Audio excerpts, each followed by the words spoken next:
할렐루야. 전 세계에서 이 방송과 함께하는 모든 분들을 주님의 이름으로 축복합니다. 마태복음 28장을 펼쳐보시겠습니다. 18절 읽어보겠습니다. 같이 읽습니다. 예수께서 나와 말씀하여 이르시되 하늘과 땅의 모든 권세를 내게 주셨으니 그러므로 너희는 가서 모든 민족을 제자로 삼아 아버지와 아들과 성령의 이름으로 침례를 베풀고 내가 너희에게 분부한 모든 것을 가르쳐 지키게 하라. 볼지어다 내가 세상 끝날까지 너희와 항상 함께 있으리라 하시니라. 아멘. 자, 기도합니다. 아버지 하나님 감사합니다. 사랑하는 예수님을 이 땅에 보내주시고 그분을 통해서 우리가 하나님의 자녀로 거듭날 수 있게 인도해 주신 아버지의 그 놀라우신 사랑을 찬양합니다. 영원히 그 주님의 그 사랑을 찬양하기를 원합니다. 오 하나님, 오늘 우리에게 말씀해 주실 그 말씀들을 우리 삶에 적용하면서 아버지 감사가 넘치는 삶으로 살아갈 수 있도록 인도해 주옵소서. 하나님, 이 시간에 주님 계시해 주시고 우리 모두를 성령으로 충만하게 하시옵소서. 아버지 감사 찬양을 드리옵고 주 예수 그리스도 이름으로 기도했습니다. 아멘. 이번 주에 성경을 읽다가 이제 예수님의 그 순환에 대한 고난에 대한 그 부분을 읽고 싶었어요. 그래서 마태복음 26장부터 쭉 읽어가는데 28장에 이제 왔을 때 예수께서 말씀을 하시는데 지금 예수께서 말씀을 하시는 이 28장에 18절의 말씀은 이제 제자들에게 갈릴리로 가라고, 그곳에서 너희가 나를 볼 것이라고, 예수님이 부활하시고 처음으로 제자들을 이제 만나는 그 모습의 그 부분들을 얘기를 하고 있는 거예요. 그래서 11 제자가 갈릴리에 가서 예수께서 지시하신 그 산에 가죠. 그리고 예수님을 배웠고 경배하는 거예요. 근데 아직도 예수님을 믿지 못하는 제자들이 있었어요. 그러니까 그렇게 예수님을 직접 보고도 못 믿는 사람이 있으니까 우리는 그나마 좀 낫더라고요. 좀 위로는 되더라고요.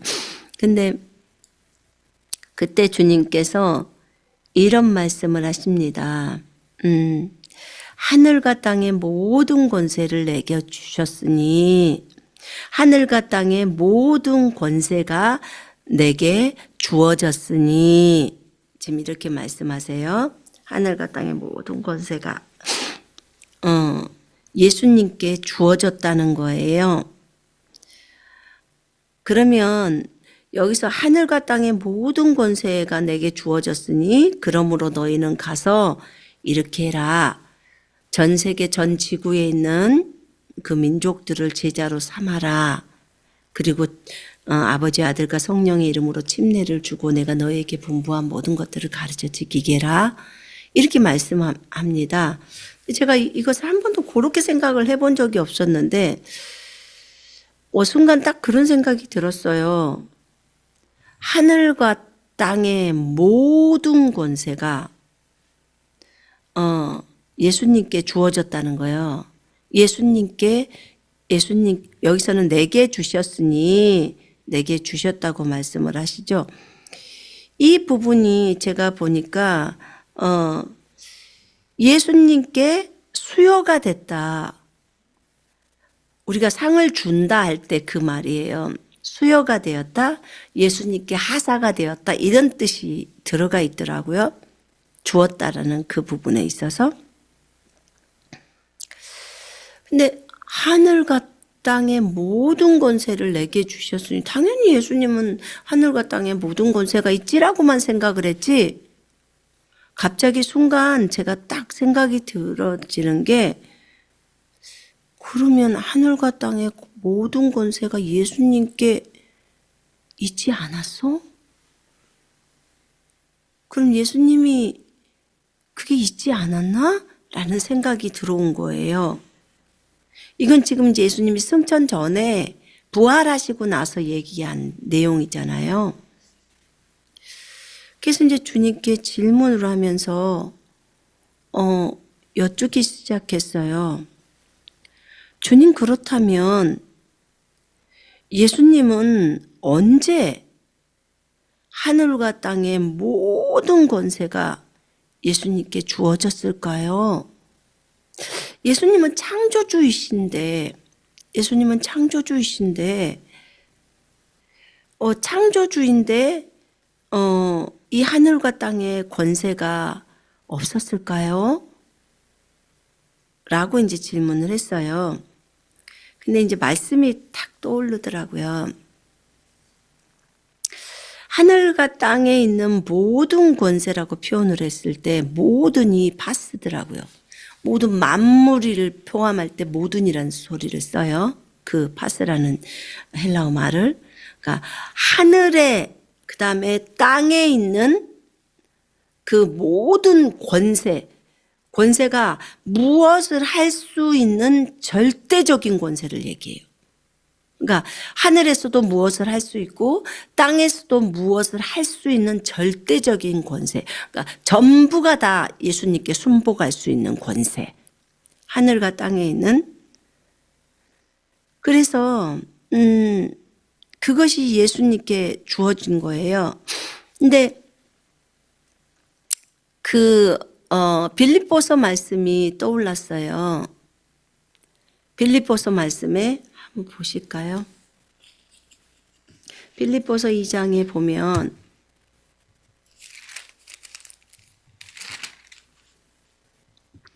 빌립보서 2장에 한번 6절부터 읽어볼까요? 그는 근본 하나님의 본체시나 하나님과 동등됨을 취할 것으로 여기지 아니하시고 오히려 자기를 비워 종의 형체를 가지사 사람들과 같이 되셨고 사람의 모양으로 나타나사 자기를 낮추시고 죽기까지 복종하셨으니 곧 십자가의 죽으심이라. 이러므로 하나님이 그를 지극히 높여 모든 이름 위에 뛰어난 이름을 주사 하늘에 있는 자들과 땅에 있는 자들과 땅 아래에 있는 자들로 모든 무릎을 예수 이름에 꿇게 하시고 모든 입으로 예수 그리스도를 주라 시인하여 하나님 아버지께 영광을 돌리게 하셨느니라. 아멘. 그럼 여기 말씀에서 보면 예수님은 하나님의 본체세요. 그지요? 예. 그러니까 하나님과 동등하셔요. 근데 본인이 그렇게 안 하시는 거예요. 오히려 자기의 하늘 영예를 다 버리고 이 땅에 오셨어요. 그 하나님이라는 그 지위 있잖아요. 창조주라는 그 지위를 버리고 지금 종의 형체인 사람의 모습을 띠고 이 땅에 오셨어요. 사람들과 같이 되셨어요. 만약에 예수님이요, 종의 형체를 띠지 않고 하나님의 형체로 왔다면 영광으로 충만했을 거예요. 그죠? 영광으로 충만해서 빛으로 가득 차서 사람들이 못 쳐다볼걸요? 감히 예수님을 보자마자 다 엎드려져 버리고 다 그렇게 했을 거예요. 그런데 주님은 사람의 형태로 오셨어요. 사람은 그렇지가 않잖아요. 빛으로 충만하지가 않잖아요. 예수님은 아기로 오셨고 그 다음에 빛으로 충만했으면 주변의 사람들이 봤을 때 저 아기는 다르다라고 해서 그 가까이를 못 갔을 거라고요. 근데 그러지 않았어요. 그래서 여기에서 이 말씀에서 보니까 자기를 비웠다. 그건 이제 킹제임스 성경에서는 자신의 영예를 다 버렸다. 저 하늘의 영예를 다 버렸다는 거예요. 버리고 종의 모습을 가지고 사람들과 같이 되셨고 사람의 모양으로 나타나셔서 자기를 낮추시는데 어디까지 낮춰버리냐면 완전히 노예가 될 만큼 낮추는 거죠. 자신을 낮추시고 죽기까지 복종하셔요. 자신을 죽음에까지 내어놓는다고요. 그러니까 하나님께 복종하시기를 사람이 최고로 하나님을 사랑할 때 표현이 자신의 생명을 드리는 거라고 했어요. 그지요? 근데 예수님께서 죽기까지 복종하셔요. 그 십자가의 죽음이라. 이러므로 십자가에서 죽으면서까지 주님 앞에서 자신을 복종시켜버려요. 누구신데요? 하나님이신데. 누구신데요? 하나님의 아들이신데. 근데 이렇게 행동합니다. 이러므로 하나님이 아버지가 그를 지극히 높여, 아주 지극히다는 것은 최대라는 거예요. 지극히 높여. 모든 이름 위에 뛰어난 이름을 주신 거예요. 모든 이름 위에 뛰어난 그 이름을 주죠. 하늘에 있는 자들과 땅에 있는 자들과 땅 아래에 있는 자들로 모든 무릎을 예수 이름에 꿇게 하시고 모든 입으로 예수 그리스도를 주라 시인하여 하나님 아버지께 영광을 돌리게 하셨느니라. 아멘. 그러면 예수님이 이 땅에 내려오실 때 종의 형태로 내려오셨어요. 사람의 모습을 띠고 내려오셨어요. 하나님과 사람은 완전히 다른 존재죠. 사람하고 개하고 같은 존재예요? 다른 존재예요? 다르죠. 그러면 사람이 개가 됐다 그러면 세상에 저 사람은 완전히 내려놓은 가운데서 그 개는 그냥 멍멍 짖기만 하지 사람하고 교류도 못하고 그냥 그렇게만 있는 거잖아요. 그러니까 그 동물로 내려가 버리는 상태예요. 근데 그것보다 더한 거죠. 하나님이신 최고의 창조주께서 완전히 사람이 되신 거예요. 그러니까 우리 인간이 개가 됐다 이것보다도 더 심하게 내려오신 거예요. 그런 모습으로 예수님이 오셨어요. 그리고 십자가에서 죽으셔요. 죽기까지 순종하시죠. 십자가에 죽으셔요. 죽으셨죠. 전 인류를 위해서, 전 인류의 죄 문제를 해결하시려고 십자가에서 죽으신 거예요. 이러기 때문에 이러므로 하나님이 그를 지극히 높였어요. 그럼 예수 그리스도가 언제 높여졌냐? 그 높여진 것은 죽고 난 이후예요. 그러면 하나님 아버지께서는 제가 결론을 맺을 때 하나님 아버지는 자신의 아들조차도 그냥 봐주는 게 없구나. 그냥 넘어가는 게 없구나. 그분은 자신의 아들일지라도 반드시 이 땅에 사람으로 보내져서 똑같죠. 사람으로 보내져서 이 땅에서 시험을 통과하고 하나님이 말씀하신 그것을 다 이루기까지 순종하는 이 과정을 그대로 진행하게 하셨던 거예요. 여러분, 우리가 매일의 삶 속에서 날마다 자기를 부인하고 십자가를 지는 그런 삶을 사는 것은 쉬운 건 아니잖아요. 그렇지만 우리도 기쁘게 해가고 있잖아요. 근데 예수님은 하나님이신 분이에요. 그러니 그 존재가 이렇게까지 하실 수 있는 것은 정말 우리 인간들을 사랑하지 않고서는 이렇게 못하시잖아요. 그러면 결국은 예수님이 하늘과 땅의 모든 권세를 받으신 시점은 그분이 죽고 나서 죽고 부활하셨죠. 3일 후에 부활하셨는데 그때로 인하여서 이제 진행이 되는 거예요. 하나님이 그를 지극히 높였어요. 모든 이름 위에 가장 뛰어난 이름을 주신 거예요. 가장 뛰어난 이름, 주 예수 그리스도. 이렇게 큰 이름을 주셨더라고요. 이 권세가 예수님의 죽음과 부활로 일어났던 거예요. 거기 히브리서를 잠깐 보실게요. 히브리서 2장에 보면요. 14, 잠깐만요. 히브리서 2장에 14, 15절에 보면요. 그렇게 나와 있어요. 자녀들은 혈과 육에 속하였음에 그도 또한 같은 모양으로 혈과 육을 함께 지니심은 죽음을 통하여 죽음의 세력을 잡은 자 곧 마귀를 멸하시며 또 죽기를 무서워함으로 한평생 매여 종 노릇하는 모든 자들을 놓아주려 하심이니. 아멘.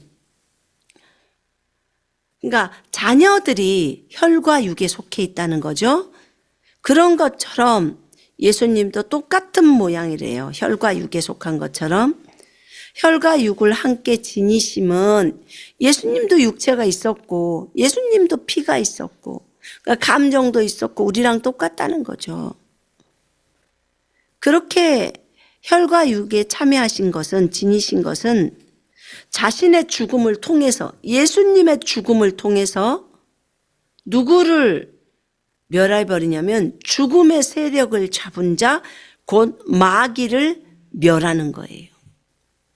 그러면 예수님께서 마귀를 멸하신다라고 할 때 어느 때 멸해지냐?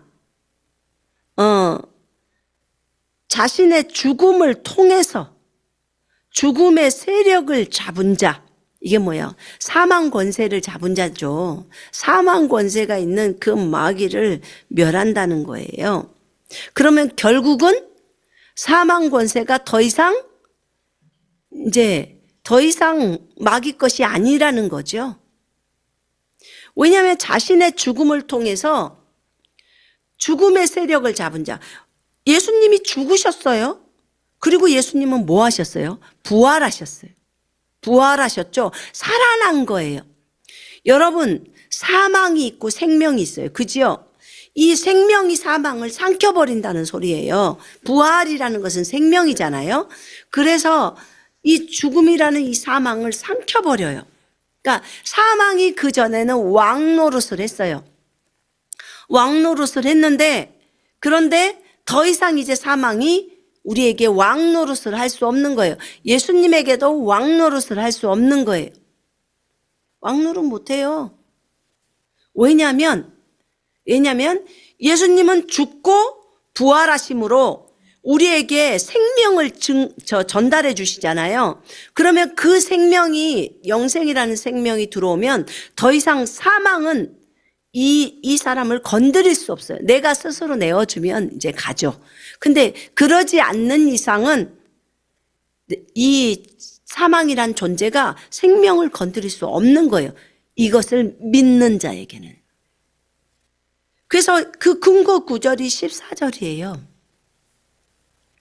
죽음을 통해서 죽음의 세력을 잡은 자 마귀를 멸하시며, 예수님이 왜 죽으셨냐면 우리 인류의 모든 죄 문제를 해결하시려고 죽으셨어요. 인류의 모든 죄 문제를 해결하시려면 그분이 죽으시고 그 다음에 인류에게 이 하나님의 생명이라는, 영생이라는 이 생명이 그러려면요, 조의 생명이 들어가려면, 하나님의 생명이 들어가려면, 그러면 죽으시고 부활하셔야 돼요. 살아나셔야 돼요. 죽어서 끝나버리면 안 돼요. 이 세상에 있는 사람들은 다 죽었어요. 그죠? 그리고 끝났어요. 근데 예수님도 죽고 끝나버리면 그렇게 되는 거예요. 근데 감사하게도 예수님은 그렇게 하지 않으셨어요. 예수님은 죽고 살아나셨어요. 반드시 살아나셔야 돼요. 그래야 사망이 끝장이 나는 거예요. 사망은 사람을 죽이는 거잖아요. 그러니까 죽여서 끝을 내려고 하는데 어머, 살아나 버렸네. 그러면 사망이 끝이 아니네. 사망은 더 이상 힘을 쓸 수가 없네. 이렇게 되는 거예요. 그래서 예수님께서 죽으셨다가 살아난 거예요. 부활한 거예요. 생명으로 다시 오신 거죠. 그래서 여기에서 죽음을 통해서, 자신의 죽음을 통해서 죽음의 세력을 잡은 자 곧 마귀를 멸하시며, 그러니까 예수님이 죽었던 이유가 결국은 마귀를 멸하려고 하는 거예요. 마귀가 우리를 건드릴 수 없도록 하려고 하는 거예요. 이 생명을 가진 자에게는 마귀가 건드릴 수 없어요. 이 사실을 믿는다면, 내가 너희에게 뱀과 정갈을 밟으며 원수의 모든 능력을 제압하는 권능을 주었으니, 권능이에요. 너희를 해칠 자가 결코 없다. 이게 뭐냐면 예수님이 죽으시고 부활하신 후에 우리에게 생명으로 들어오는 이 영생이라는 엄청난 생명 때문에, 이 생명 때문에 마귀가 꼼짝없이 우리한테 당해야 되는 거예요. 왜냐하면 우리의 권세가 더 높기 때문에. 또 죽기를 무서워함으로 한평생 매어 종로들 하는 모든 자들을 놓아주려고 한대요. 그러니까 예수님은 너무 좋으신 분이죠. 우리가 죽음을 두려워하고 이런 것들에 대해서 겁내하니까 주님이 그것을 깨부셔 주신 거예요. 여러분, 질병의 최종 목적이 뭐예요? 네, 사망이에요. 사람들이 아프면 왜 무서워할까요? 사망할까 봐 그래요. 사망. 근데 성경은 분명하게 예수님이 먼저 죽으셔서 그 죽음을 통해서 죽음의 세력을 잡았던, 사망 권세를 갖고 있었던 그 마귀를 멸한다는 거예요. 죽음으로만 끝나는 게 아니요. 죽고 부활을 해서. 죽었고 그 다음에 새로운 생명이잖아요. 생명. 그 생명으로 부활을 했기 때문에, 그래서 죽어서만 끝나버리면 끝이지만 부활을 했잖아요. 살아나 버렸다는 거예요. 그래서 죽음은 지가 왕노릇했어요. 끝나. 너희들은 죽으면 다 끝나. 이렇게 말하면서 내가 왕이야. 이렇게 말했어요. 근데 살아나 버리네. 그러면 나는 더 이상 왕노릇을 못한다는 거죠. 죽음이라는 이 존재가 왕노릇을 못해요. 생명이 이제 왕노릇을 하는 거죠. 생명이. 그래서 예수님이 이 모습을 보여주신 거예요. 자, 계시록 1장 한번 볼까요? 계시록 1장 18절에.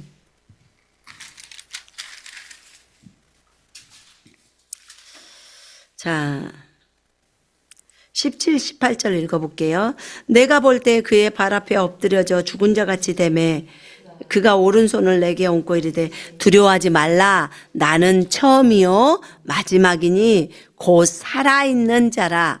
내가 전에 죽었었노라. 볼지어다 이제 세세토록 살아있어 사망과 음부의 열쇠를 가졌노니. 아멘. 예수님이 죽었었지만 살아나셨다고 하죠. 그지요? 그래서 세세토록 살아있다고 했어요. 그러면서 그분은 처음이고 그분은 마지막이에요. 처음 시작이죠. 예수님이 시작이에요. 예수님이 마지막이에요. 그러니까 예수님은 참 하나님이시고 여호와세요. 자, 이 예수님께서 뭐라고 말씀하시냐면 내가 사망의 열쇠, 음부, 지옥의 열쇠를 가지고 있어 라고 해요. 사망의 열쇠, 음부의 열쇠를 가지고 있어요. 그럼 이건 언제 획득을 하셨을까요? 십자가에서 죽고 부활하셨을 때 획득하는 거예요.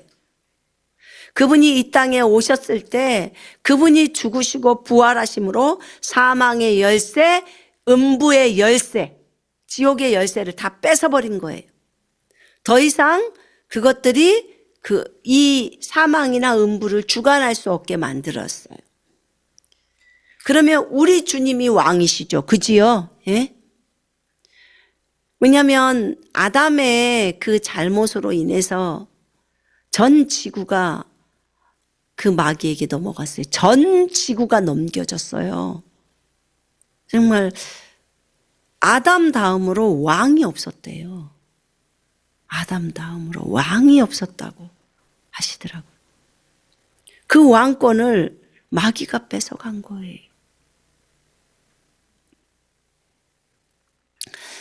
그런데 이제 예수님께서 오셔서 이 사망의 열쇠, 더 이상 마귀야, 네가 죽음을 관장했지만 더 이상 이제 네가 관장하지 않아.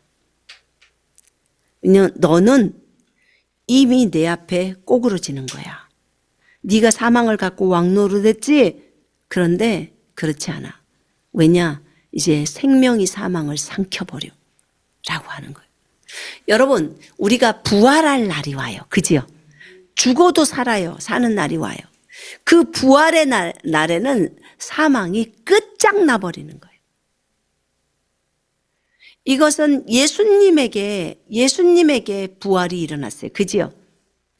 그래서 더 이상 사망은 예수님을 어떻게 할 수 없어요. 음부도 어떻게 할 수가 없어요. 그런데 우리에게도요, 마지막 때 부활이라는 게 있어요. 마지막 때 부활에서는 육체가 살아나요. 육체가 새로운 육체를 입지요. 그리고 완전히 새로운 모습으로 자동으로 날아다니죠. 이때 부활이 있을 때 사망아 너의 쏘는 것이 어디 있느냐, 이렇게 고린도전서 15장에 바울이 얘기해요. 사망아 너의 쏘는 것이 어디 있느냐. 부활한다는 거죠. 너는 이제 끝장났어. 너는 끝났어. 너는 더 이상 이곳에 머무를 수 없어 라고 얘기하는 거예요. 이렇게 부활은, 생명은 이 사망을 삼켜버린다는 거예요. 정말 신나는 때예요. 근데 감사하게도 하나님께서는 지금 우리에게 이 영생의 생명이 있기 때문에 네가 이것을 믿기만 해도 얼마든지 죽음을 보지 않는다는 거예요. 왜냐하면 영생이란 생명 자체가 있기 때문에. 여러분, 이거는 누구 때문이냐면 예수님이 이미 해놓으신 일이에요. 그것을 믿는 자에게 역사하시는 거예요. 그렇죠? 이렇게 예수님은 사망의 열쇠, 음부의 열쇠를 취하셨어요. 자신의 죽음과 부활을 통해서 죽음의 세력을 잡은 자 마귀를 정복한 거예요. 마귀가 더 이상 사망을 가지고 여러분과 저를 또 다른 사람들을 농락할 수 없도록 주님이 만드신 거예요. 너무너무 감사하죠. 자, 예수님께서 아까 빌립보서에 보니까 예수님께서 그렇게 예수 이름 앞에 모든 무릎이 꿇게 하셨어요. 하늘에 있는 자들과 땅에 있는 자들과 땅 아래에 있는 자들로 모든 무릎을 예수 이름에 꿇게 하시고 예수 그리스도를 주라 시인하여 하나님 아버지께 영광을 돌리게 하셨다고 그렇게 말씀하고 계십니다. 자, 그렇다면 예수 그리스도, 주 예수 그리스도, 원래 예수님의 이름이 주 예수 그리스도가 정확한 이름이래요. 근데 우리에게는 예수님 이렇게 우리가 부를 때가 많잖아요. 예수님 되게 이 땅에 사람의 아들처럼 느껴져서 부를 때 되게 편하고 친근감이 있죠. 예수님. 그러면 여러분 예수님이라는 그 이름 안에는요, 뜻이 구원자라는 뜻이 있어요. 구원자, 예수님의 이름이. 그러면 우리를 죄에서 구원하시는 구원자. 성경에 보면 이게 나와 있어요. 아들을 낳으리니 이름을 예수라 하라. 이는 그가 자기 백성을 그들의 죄에서 구원할 자이심이라 하니라. 아멘. 자, 예수님은 어릴 때부터 지금 뱃속에 아직 잉태되기 전인데도 예수라는 이름을 부르라고 하는 거예요. 예수라고 불러라. 그럼 이 예수라는 이름이 언제 진정으로 이 예수라는 이름의 그 뜻이 있잖아요. 구원자라는 그 뜻이, 이 뜻이 언제 예수님의 삶 속에서 이루어졌을까요? 네, 맞아요. 십자가에서 죽으시고 부활하심으로 이루어진 거예요. 여러분, 어떤 이름을 사용할 때요, 어떤 이름을 우리가 누군가가 사용할 때 지금부터 그 이름을 태어날 때부터 불러줘요. 왜냐하면 그 이름 안에는 사명이 들어가 있잖아요. 부르심이 들어가 있어요. 근데 그 이름을 부를 때 그냥 불러요. 저도 선미야 하고 부르고 우리 남편도 청겸아 이렇게 불렀어요. 그런데 진짜로 그 이름처럼 인생이 될 때가 있단 말이에요. 그 시기가 와요, 인생 앞에서. 그 이름처럼 행동할 때가. 그러면 그때 그 이름이 이루어진 거예요. 그때가 됐을 때 이루어진 거예요. 그래서 아, 그렇구나. 정말 맞다. 저희 남편 이름이 하늘 앞에 겸손한 거거든요. 우리 아버님이 너무 이름을 멋지게 잘 지어주셨어요. 하늘에 겸손해야 돼. 정말 하나님 앞에서 겸손해야 돼. 그 이름이. 그러면 그 자신이 하나님 앞에 겸손하게 될 때 진짜 그 이름을 이루는 거예요. 그러면 저도 먼저 아름답다 이런 이름이 있었어요, 제가. 그러면 먼저 아름다우려면 자기가 없어져야 아름답죠. 그러니까 아직도 그 이름을 못 이루었나 보다. 제가 요즘 들어와서는 주님이 이름을 룻이라고 하라고 했어요. 룻기에 나온 룻. 저는 그 이름이 지금은 너무 좋아요. 튀지 않아서. 왜냐하면 룻은 모압 여인이고 이방 여인이잖아요. 이방 여인 중에서도 잘 나가는 여인이 있지만 그러지 않고 정말 조용하고 그런 여인들이 있는데 그 여인이 저는 룻 같더라고요. 근데 저는 이거 하나만 기억했어요. 룻은 시어머니를 잘 모셨더라. 그래서 어머니의 하나님이 나의 하나님이 되고 어머니의 백성이 나의 백성이 된다고 그렇게 표현했어요. 그러면서 그 어머니를 따라서 이스라엘로 들어왔거든요. 근데 그 마음이 너무 예쁘잖아요. 너무 예뻐요. 근데 그 여인을 생각해 보면서 열심히 추수밭에 가서 보리밭에 가서 이삭을 줍고 시어머니 복양하고 그랬을 때 결국은 또 보아스를 예수님을 상징하는 보아스를 만나서 자녀를 낳고 그의 손주가 오벳을 낳고 이새를 낳고 그 다음에 다윗이 되죠. 계보가. 그 다음에 다윗 계보 끝에 그리스도이신 예수님이 나오시죠. 그러니 참 아름다운 여인이죠. 근데 참 이름을 모를 여인일 수도 있어요. 근데 그 이방 여인이 예수님의 계보에 있는 건 너무 아름다운데 어쨌든 참 나도 룻처럼 그랬으면 좋겠다라는 룻기를 제가 너무 재밌게 읽고 그랬는데요. 주님이 제가 너는 룻과 같다 이렇게 말씀을 하셨어요. 룻과 같다. 그래서 룻처럼 이름 없는 여인인가 보다 내가 이렇게 생각을 했어요. 근데 근래 주님이 이제 저한테 룻이라는 이름을 사용하라고 하셨어요. 그래서 그냥 나는 룻입니다 이렇게 얘기를 해요.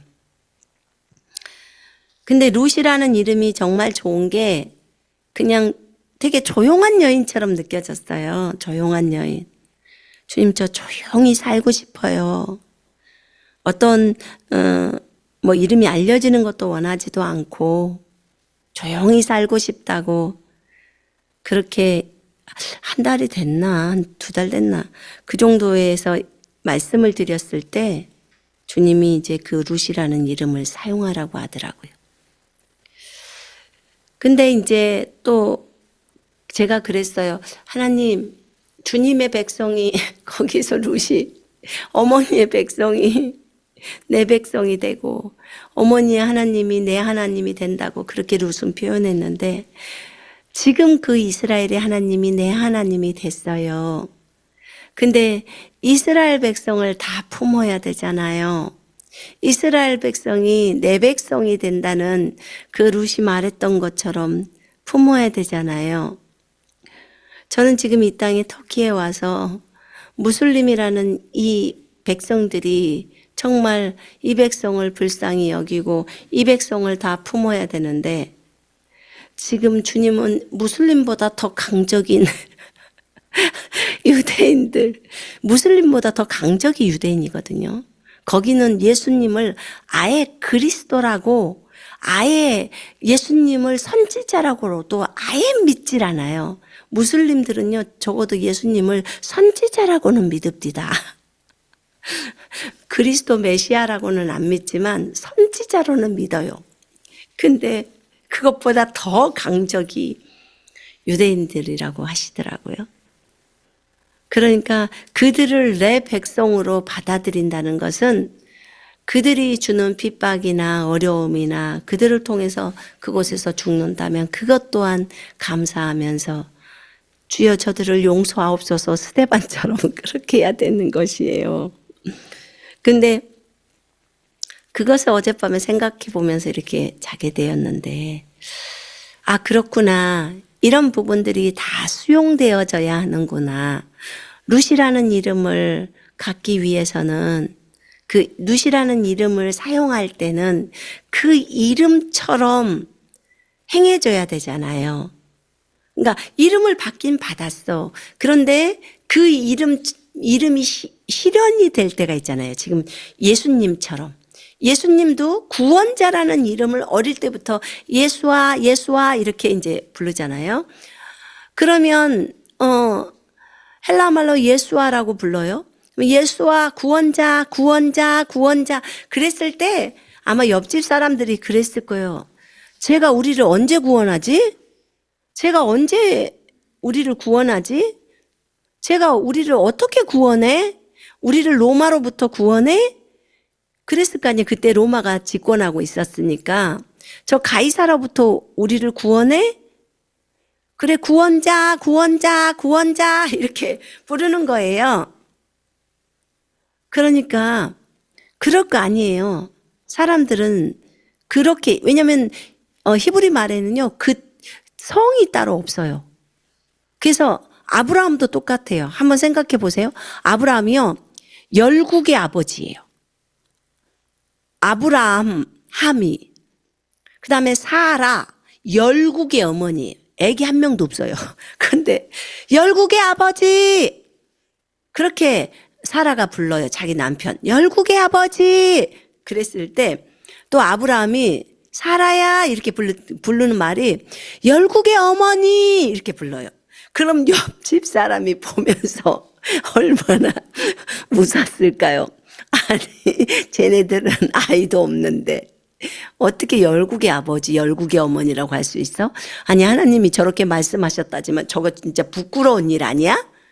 자식도 하나도 없는데 충분히 이럴 수 있잖아요. 그러니까 충분히 그럴 수 있어요. 근데 아브라함은 그렇게 불렀어요. 사라도 그렇게 불렀어요. 그랬더니 진짜 열국의 아버지가 되는 거예요. 그 이름을 그렇게 불렀더니 그렇게 되는 거예요. 그러면서 자식을 하나 낳네요.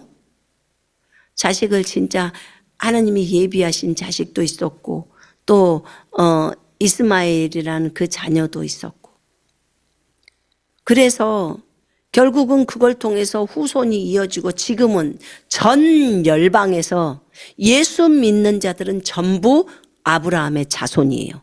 아브라함의 씨예요. 갈라디아 3장 29절에 의하면.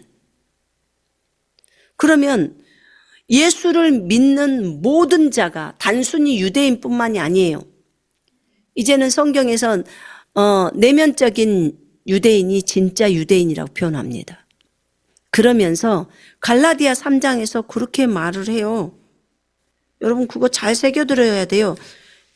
여러분이 누구의 자손이냐면 아브라함의 자손이에요. 믿으십니까? 자 보세요. 29절에 너희가 그리스도의 것이면, 여러분 그리스도의 것이세요?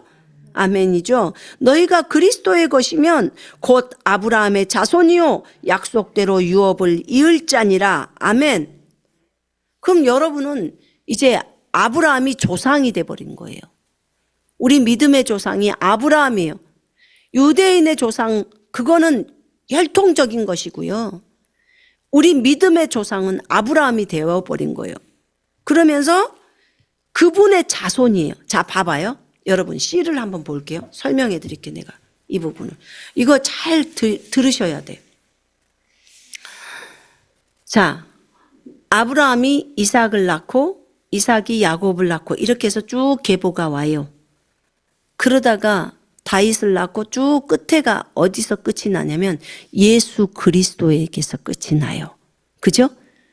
마태복음 1장에서 보면 예수님께서 끝이 나요. 그리스도라고 하는 예수가 태어나시더라 이렇게 해요. 그리스도라고 하는 예수가 태어나는 거예요.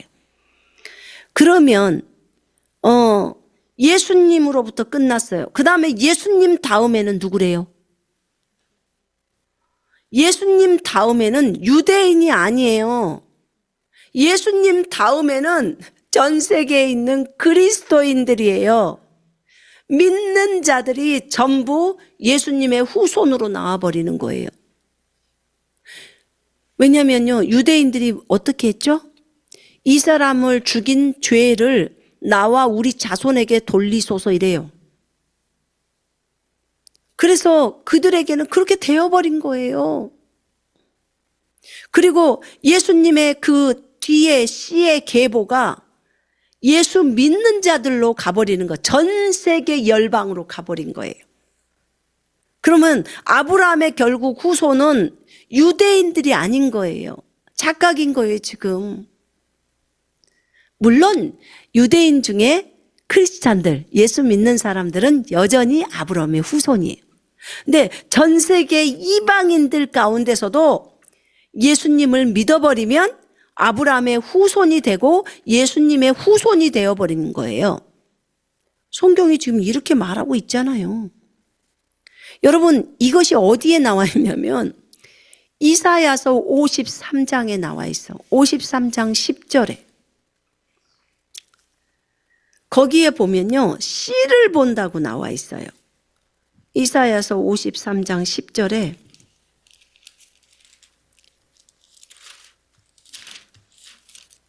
이걸 보면 정리가 돼요. 자, 여호와께서 그에게 예수님에게 상함을 받게 하시기를 원하고 질고를 당하게 하셨은즉 그의 영혼을 속건제물로 드리기에 이르면 그가 씨를 보며, 씨를 보는 거예요. 그의 날은 길 것이요 또 그의 손으로 여호와께서 기뻐하신 뜻을 성취하리로다. 예수님이 씨를 봐요. 속건제물로 드려지면 지금 십자가에서 속죄 제물로 드려지잖아요. 그죠? 죽으시고 부활하고 나면 그러면 그 다음부터 씨가 생겨요. 자손이 생긴다고요. 예수 그리스도를 믿어버리면 그들이 하나님의 자녀가 돼버려요. 그래서 예수님의 자손이 되는 거예요. 예수님의 자손이 돼요. 그런데 그 예수님은 저쪽으로부터 아브라함부터 쭉 혈통이 오는 거예요. 그래서 우리가 전부 우리 혈통이 무슨 혈통이 돼버리냐면 네, 아브라함의 혈통이고 예수님의 혈통이 되는 거예요. 이 엄청난 일이 이루어진 거예요. 그 갈라디아서가 그 얘기를 하는 거예요. 우와, 이럴 수가. 그러니까 예수 믿는 자들이 얻는 혈통이 엄청난 거예요. 단순히 유대인만이 아닌 거예요. 유대인은 그 전까지는 그렇게 했죠. 근데 본인들이 거절해버리는 거예요. 근데 나중에요, 유대인도 이 혈통으로 다시 들어와요. 왜요? 마지막 때 저들이 예수님을 영접해요. 믿게 됩니다. 예수 믿었으니까 다 들어오죠. 더 이상 그리스도 안에서는 유대인도 없고 헬라인도 없다고 말하잖아요. 그리스도 안에서는 더 이상 없어요. 진짜 믿어야 돼요. 이것도. 나는 이방이니까. 그리스도 안에서는 유대인이고 이방인이 없대잖아. 우리는 그리스도 안으로 들어왔고 그리스도의 씨예요. 예수님의 씨라고, 씨가 된 거예요. 그래서 그가 씨를 보게 되고 이게 자손을 보게 되고 지금 그 말이에요. 그 다음에 그의 날은 길 것이요. 우리가 그분의 씨인데 그분의 자손인데 우리 속으로 예수님이 들어오심으로 예수님의 인생이 길어요. 예수님의 날이 길다고요. 지금 그거 설명하는 거예요. 이게 여호와께서 기뻐하시는 일이었어요. 그러면 우리가 갈라디아서를 볼 때도 얘기를 하잖아요. 유대인이나 헬라인이나 종이나 자유인이나 남자나 여자나 다 그리스도 안에서는 다 하나예요. 남자도 없고 여자도 없고 유대인도 없고 헬라인도 없고 모두가 다 하나라는 거예요. 그냥. 그래서 이렇게 그리스도 예수 안에서는 우리는 하나가 되어버렸어요. 유대인도 없고 헬라인도 없고, 그러니까 유대인도 없고 이방인도 없고 지금 이 말이에요. 그 다음에 여자도 없고 남자도 없고, 그 다음에 자유자도 없고 무슨 노예도 없고 이런 신분제도 있잖아요. 뭐 인도 같은데 그런 거 더 이상 없다는 거예요. 예수 안에 들어오면 다 없다는 거예요. 이것을 만드시려고 예수님이 죽으시고 부활하신 거예요. 예수님이 죽어야 씨를 볼 수가 있는 거예요. 여러분, 우리가 아기 날 때요, 그런 말 하잖아요. 아이고, 내가 저 신발을 신을 수 있을까? 그렇게 보통 한다며요. 요즘은 무통주사도 있고 있는데 저도 아기 날 때 무진장 힘들었거든요. 피를 많이 쏟고 막 그래서. 진짜 하늘이 노을하던데요. 그래서 주님 나 좀 데려가 주세요. 이렇게 했어. 그러니까 아기 나오던데요. 근데 뭐 그런 주사도 안 맞고 저런 주사도 안 맞고 안 맞아서 그렇기도 했지만 어찌됐든 정말 우리가 죽지 않고서는 정말 씨를 볼 수 없는 그것이 맞는 말이더라고요. 예수님도 자신의 자손을 보기 위해서 하나님의 많은 하나님의 아들들이 나오잖아요. 그죠? 본인이 친히 전 인류를 위해서 죽어버리신 거예요. 그들을 살리려고 죽은 거예요. 살리려고. 그들을 살게 하려고.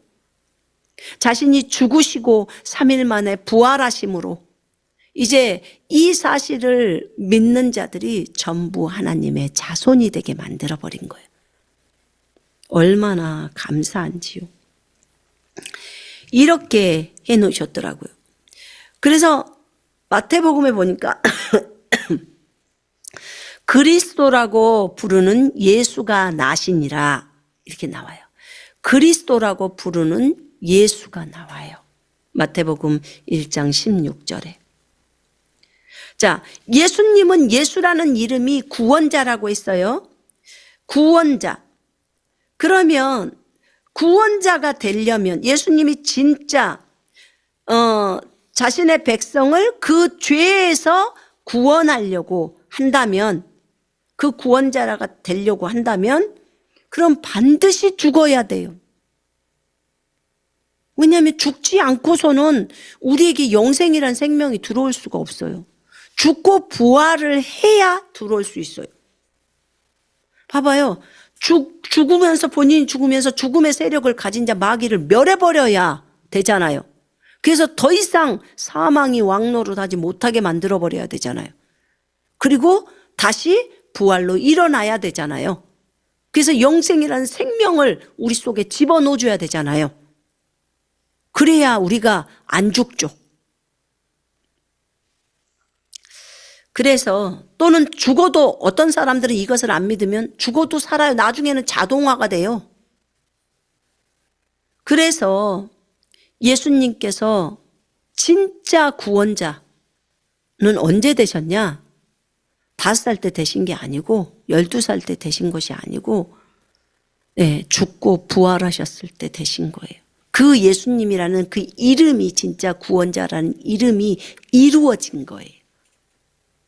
여러분 그래서 우리도 어릴 때 이름을 높은 이름들 어떤 그 의미가 큰 이름들을 받잖아요. 근데 진짜 그 이름을 이루는 때는 커서 나중이잖아요.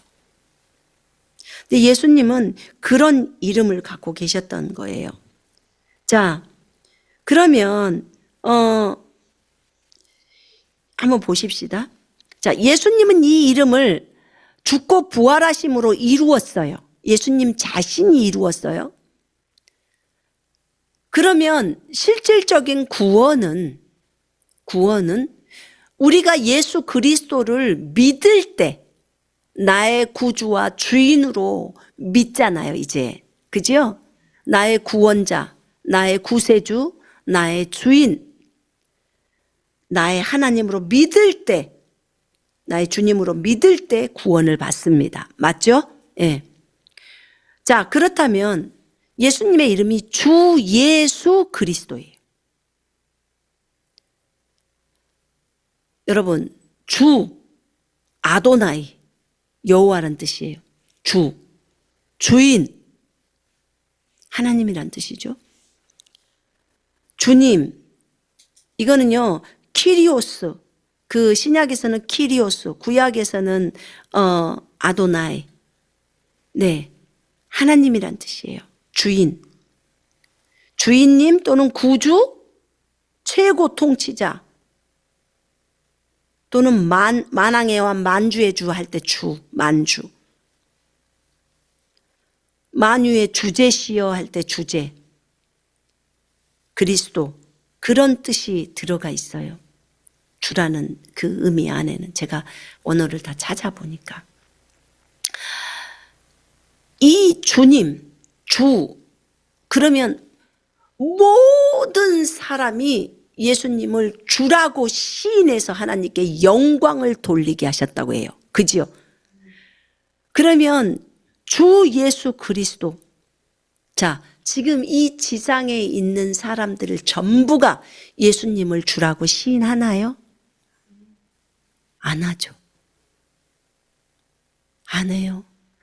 모든 그리스도인들은 예수님을 주라고 시인합니다.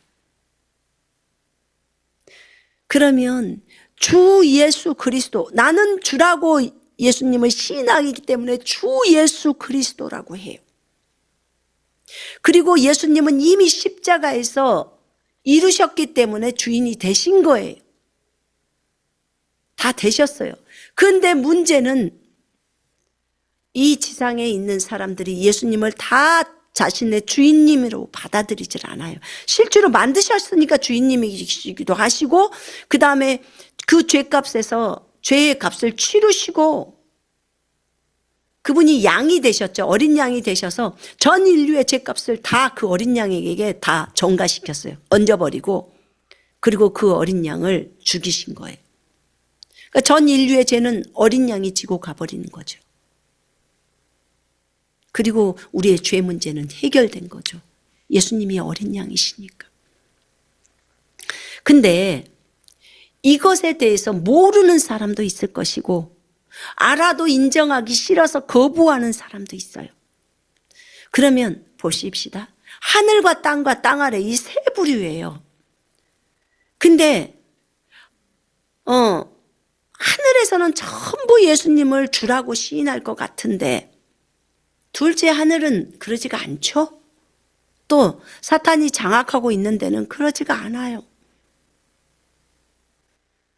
또 땅에서도 비크리스찬, 그러니까 크리스찬이 아닌 존재들은 예수님을 주로 시인하지 않아요. 참으로 주인으로 인정하지를 않아요. 구주로 인정하지를 않아요.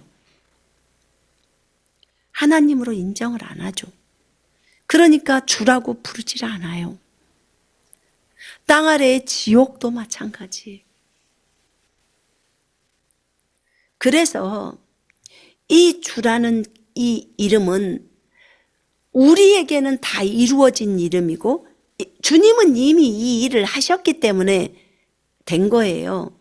근데 정말 주라는 이름이 이렇게 불러질 때 정말 주님 하고 우리는 부른단 말이에요. 근데 이게 너무 안타까워요. 그래서 언제쯤에나 이 이름은 정말 불려질까요? 예, 그러니까 전 세계에 있는 모든 사람이 주라고 부르는 거예요. 그 다음에 하늘에 있는 존재가, 땅에 있는 존재가 주라고 부르는 거예요. 근데 빌립보서 2장에서는 주라고 불려져요, 안 불려져요? 하늘과 땅과 땅 아래에 있는 모든 존재가 예수의 이름에 무릎을 꿇게 하시고 예수 그리스도를 주라 시인하여 하나님께 영광을 돌리게 하셨느니라. 아멘. 그날이 온다는 거죠? 아멘이에요. 아멘. 왜 어떨 때 이렇게 되셨을까요? 예수님이 죽기까지 순종했을 때 하나님이 그를 지극히 높여서 가장 뛰어난 이름을 주시고 그 이름 앞에 하늘과 땅과 땅 아래에 있는 모든 존재가 예수 이름에 무릎을 꿇게 하고 예수 그리스도를 주라 시인하여 하나님께 영광을 돌리게 하신다는 거예요. 아멘이에요. 하늘과 땅과 땅 아래에 있는 모든 것들이 다 꿇어야 돼요. 모든 것들이. 믿는 자들이 명령할 때 그것들은 순종해야 하는 거예요. 안 믿으면 어쩔 수 없는 거예요. 그래서 여쭤봤더니 이 복음이 다 전해질 때 한대요. 그죠? 네. 복음이 전해져야죠. 그러면 이 복음이 전해질 때 하늘에도 땅에도 땅 아래에도 이제 그 시기가 오는 거예요. 예수님이 참으로 주인이시다. 주님이시다. 참 하나님이시다. 너의 구주다. 만주의 주이시다. 라고 울려 퍼지는 진정으로 주님은 이런 분이십니다. 라고 고백하는 그날이 전 세계 뭐라 그러지? 창조 세계, 모든 창조 세계에 있다는 거예요. 이 시기가. 그 다음에 그리스도는 메시아라는 뜻이에요. 메시아, 통치자, 왕, 하나님의 아들, 기름 부음 받은 자, 이런 뜻을 가지고 있어요. 그러면 이 메시아 그리스도라는 이름, 자 봐봐요. 1장 16절에 야고보 마리아의 남편 요셉을 낳았으니 마리아에게서 그리스도라 칭하는 예수가 나시니라. 예수님은 누구예요? 그리스도예요. 진짜 유대인들이 그토록 사모하고 기다리는 그리스도 메시아예요. 메시아가 오면 우리를 이 노마에서 건져줄 거야. 메시아가 오면 우리는 회복될 거야.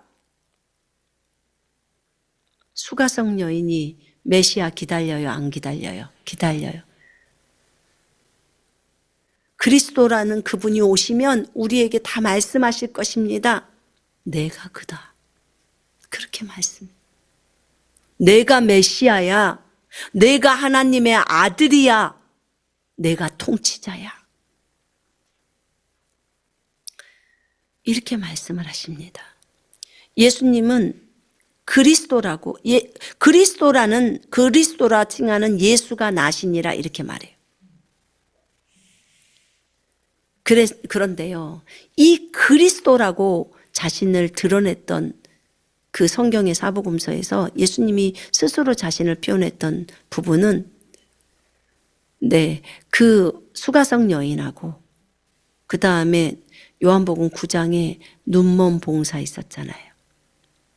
그에게 그리스도라고 말을 해요. 메시아라고. 그 외에는 제자들에게 말을 해요. 어느 날 그 제자들에게 물어요.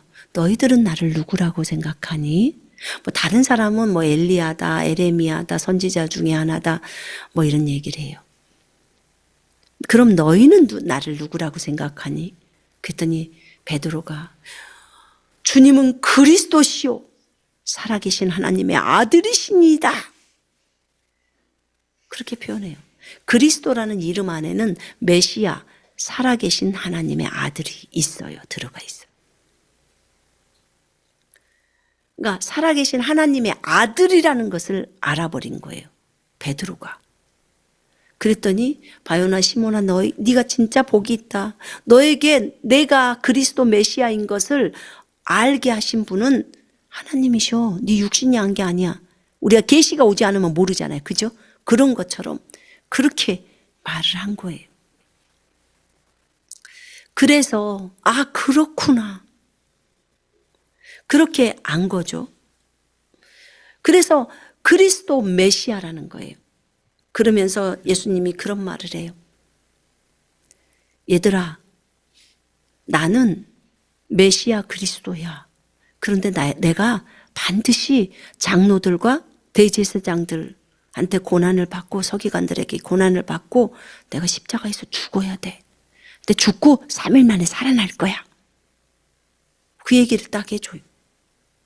그때까지는 내가 그리스도라는 거 절대 말하면 안 돼. 얘기해요. 왜냐하면 메시아 그리스도라는 것을 백성들이 알면 절대로 예수님을 죽이지 못해요. 안 죽이죠. 예수님이 그렇게 많은 기적과 표적을 일으켰어요. 그러니까 막 사람들이 헷갈려.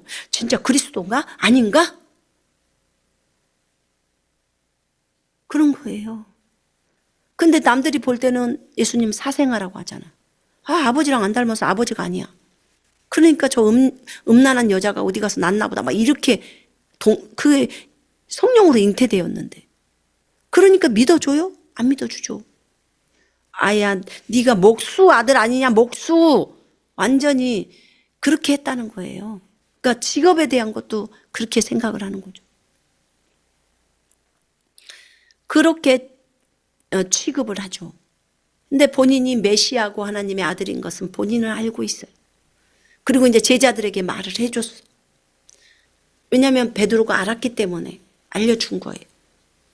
근데 살아있을 때 말하게 해요? 못하게 해요? 못하게 해요. 그러면 살아있을 때 메시아고 그리스도고 하나님의 아들이신 분이 살아있을 때 이것이 드러나면 안 된다는 거예요. 안 되는 거예요. 그 이름이 안 되는 거예요. 그러니까 빌라도가 묻잖아요. 빌라도 앞에 가기 전에 그 대제사장이 물었어. 네가 진짜로 지극히 높으신 분의 아들 그리스도냐? 그랬더니 네가 말했다 이렇게 말해요. 그래 네 입이 말했다. 네 입이 답을 말했어. 그래 내가 그리스도야. 지금 그렇게 말한 거야. 그랬더니 참나마도다. 어떻게 사람이 그리스도가 될 수 있냐 막 이렇게 하는 거예요. 그럼 사람이 그리스도가 되지 누가 그리스도가 되냐고.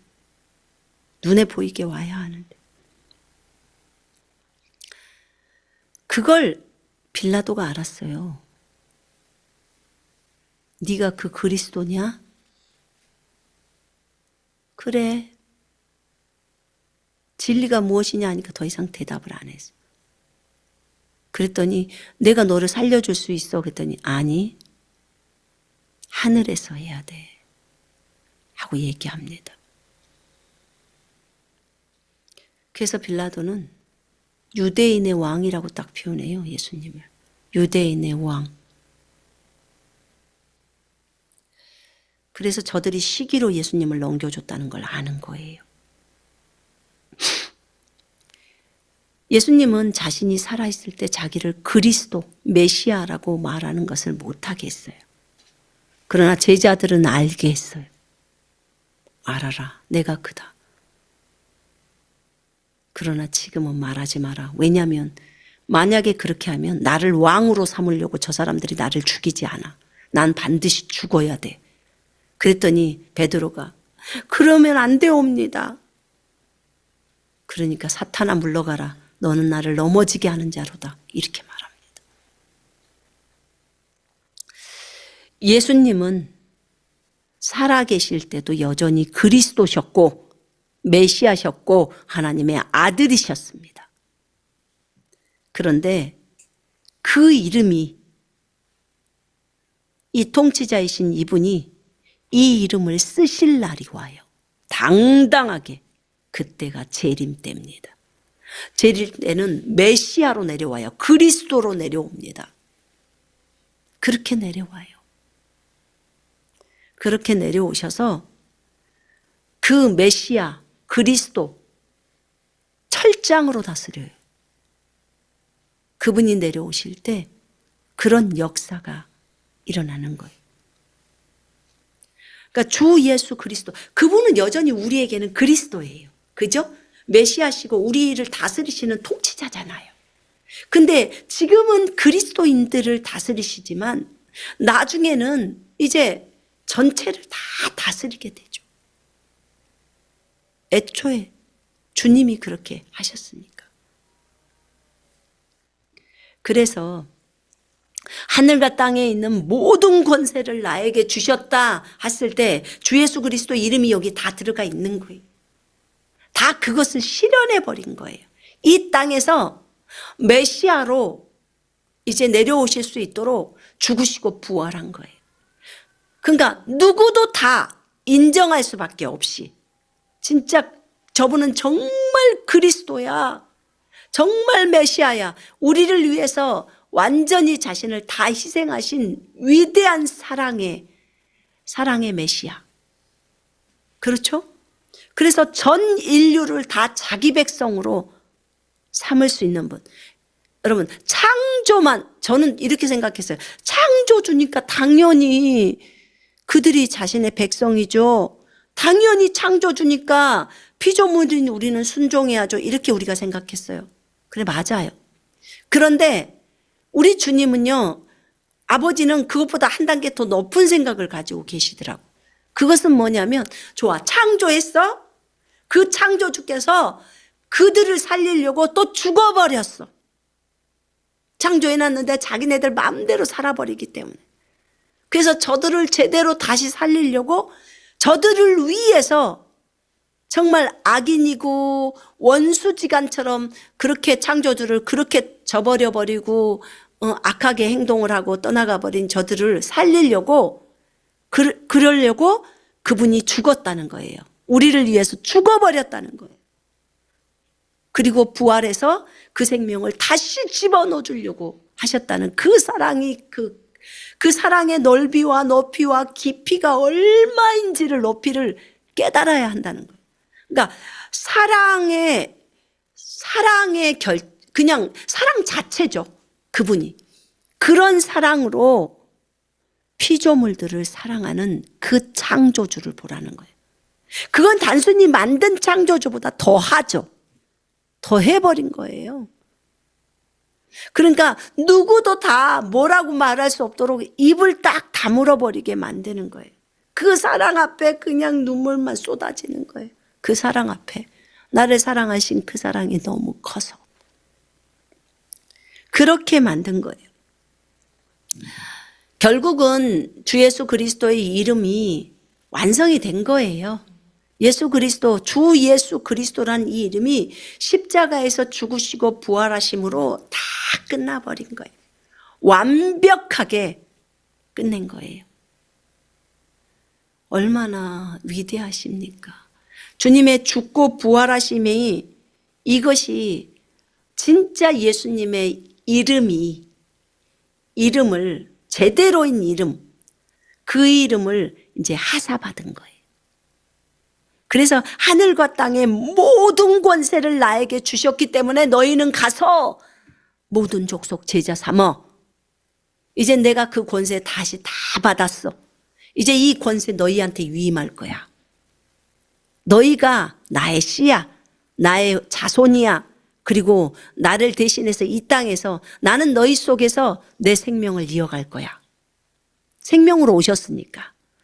그리고 너희가 이 땅에서 나를 대신해서 살아가. 지금 이거예요.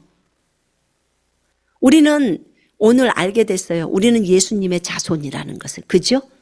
아브라함의 자손이기도 하지만 예수님의 자손이에요. 그러면 예수님의 인생을 살아가는 존재들이에요. 그렇다면 우리는 이제 하나님이 우리에게 주신 모든 권세, 예수님이 가지고 있었던 모든 권세, 하늘과 땅과 땅 아래의 권세가 있어요. 예수님은. 그래서 이 권세를, 모든 권세를 우리에게 주셨어요.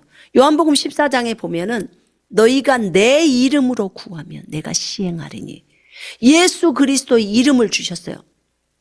마가복음 16장에 보면요, 너희가 내 이름으로 마귀를 쫓아내며, 그죠? 새방언을 말하며 병자에게 손을 얹은 즉 나으리라. 예수 그리스도의 이름이라는 이 엄청난 이름을 우리에게 줬어요. 누구도 무릎을 꿇어야 돼요. 그 이름 앞에. 그 이름을 가장 높이셨고 그 이름 앞에 하늘과 땅과 땅 아래의 모든 것들이 무릎을 꿇게 만드신 그 이름을 우리에게 임하셨어요. 그러니까 하늘과 땅에 있는 모든 권세를 나에게 주셨다. 그러므로 너희는 가서 모든 족속을 제자 삼아라.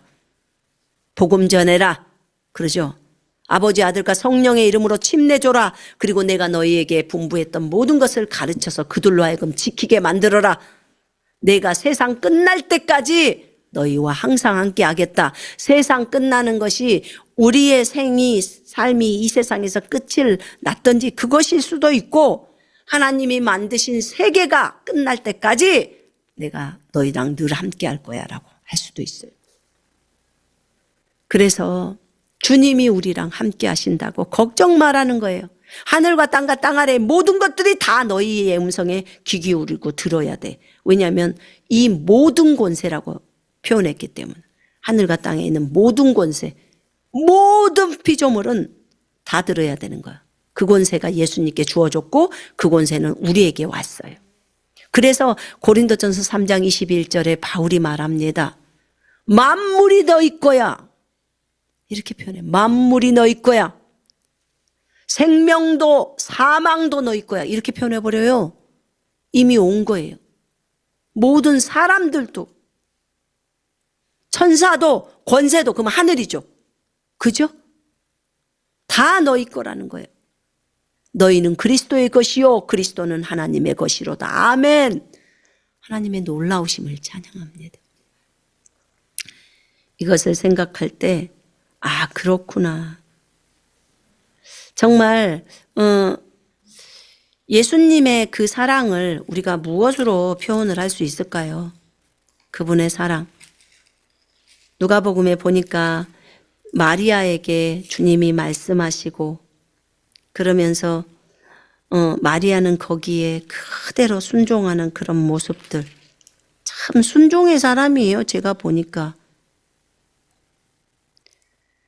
마리아도 보니까 다윗의 왕위를 걔가 이을 거고 결국은 지극히 높으신 분의 아들이라고 일컬어지리라. 다 설명했잖아. 1장 32절에서 그렇게 마리아에게 설명 다 하셨어요. 그래서 그가 하나님의 아들이라고 일컬어진다는 거예요. 메시아라고 일컬어진다는 거예요. 이 표현을 다 주님이 하신 거예요. 그리고 오늘 다윗의 동네에 너희를 위하여 구주가 나셨으니 곧 그리스도 주시니라. 2장 11절에 천사들이 이렇게 얘기해요. 목동들에게. 그 얘기를 다 합니다. 26절에 그 시므온에게 그가 주의 그리스도를 보기 전에는 죽지 아니하리라. 그래서 주의 그리스도를 봐요. 그가 봅니다. 이렇게 주님이 몇 사람에게 다 표현을 했어요. 이제 이 엄청난 이름이 우리에게 넘겨졌어요. 이제 우리가 어떻게 살아야 되는지 너무 중요하죠. 그죠? 이제는 그 이름을 가지고 이걸 믿는다면 그 이름대로 걸어야겠죠. 여러분, 이제 여러분의 이름을 이제는 생각해 볼 차례예요. 예수님은 자신의 이름을 진정으로 이루시고 올라가셨어요. 그리고 그 엄청난 이름을 우리에게 주셨어요. 그럼 여러분의 이름 속에서 여러분의 또 부르심이 있을 거라고요. 그러면 이런 부분들에 있어서 우리가 생각을 해봐야죠. 예수님은 우리가 다 구원을 받을 수 있도록 다 진행해 놓으셨어요. 이제 예수님을 믿기만 하면 돼요. 그렇다면 우리 또한 그 예수님을 열심히 증거해야 되겠죠. 증거해야 하고 그 이름을 알려야 되겠죠. 그래서 사람들이 그 이름을 사용할 수 있도록 해야 되겠지요. 또 삶 속에서 주님의 역사가 우리를 통해서 지금 우리 안에 들어와 계시니까 그 역사나 기적과 표적들이 또 일어나야겠죠. 이것을 생각해 봅니다.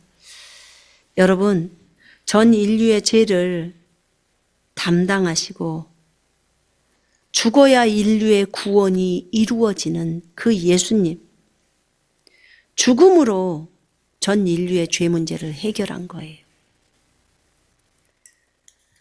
아버지는 이 아들이 이러기를 원하셨던 거예요. 아버지의 사랑이 너무 크죠. 우리가 그 아버지의 마음을 너무 아프게 해드려서는 안 돼요. 예수님의 이 이름 앞에 감히 고개를 들 수가 없더라고요. 제가 이런 깊은 사랑을 가지고 이 이름을 이루기 위해서 사셨구나. 그리고 그 이름을 우리에게 넘겨주셔서 우리도 이제 그 이름을 많이 알리고 증거하면서 예수님이 이 땅에서 사셨던 그 모습처럼 우리도 살아가게 되는구나. 그걸 알게 되었어요. 우리가 잊지 마십시다. 그분은 우리에게 주인이십니다. 아멘. 그분은 우리에게 구원자이십니다. 죄로부터만의 구원이 아닌 질병으로부터에도 구원입니다. 그리고 마귀, 우리를 억압하는 마귀로부터도 구원입니다. 그죠? 네, 우리를 해방시키는 해방자예요. 그분은 메시아이시고 왕이시고 하나님의 아들이십니다. 그분이 하나님의 아들이시기 때문에 우리가 하나님의 아들들이 된 거예요. 아들들. 얼마나 감사합니까? 우리는 하나님의 자손입니다. 하나님의 가족이에요. 사람의 가족이 아닌 하나님의 가족입니다. 이 땅에 가족 구성원을 놔둔 것은 이 가족이 무엇인지를 배우게 하려고, 하나님의 가족이 무엇인지를 또 알게 하려고 그렇게 구성해 놓았다고 하셨어요.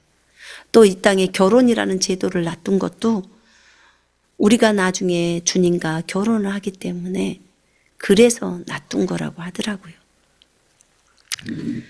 자, 오늘 설교는 여기까지 하겠습니다.